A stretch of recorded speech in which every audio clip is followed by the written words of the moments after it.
Today I'm going to narrate a short story on a topic a friend I would rather not be. Are you studying?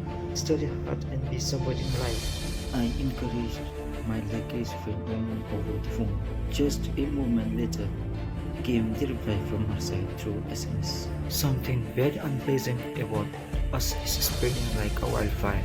Let's have clean and tight friendship, but nothing else. Nothing else? I was hurt. I read it over and again until I reached to a situation where all my positive hopes melted down into tears. From there onwards, I became most innocent boy on earth and started praying to God to rejoin our good friendship, because a good friendship meant a lot to me. And it was surprising news to some eagerly awaiting friends of mine that my relation with Wang Mo was entirely platonic. For me, I not only consider her as a friend, but also a spiritual assistance in my endeavor towards enlightenment.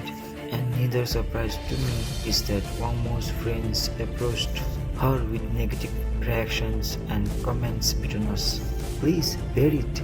The word is difficult.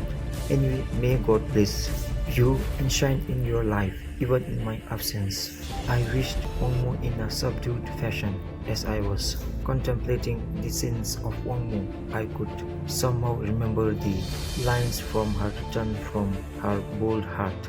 You know, I don't believe in them. I never give heed to their saying. These reflective and ironic lines greatly disheartened me now. Again came the reply from her a few seconds later through SMS. Maybe you should keep your wishes with yourself for your own good. I don't really need it. Her terrifying words hit me like a flying blade.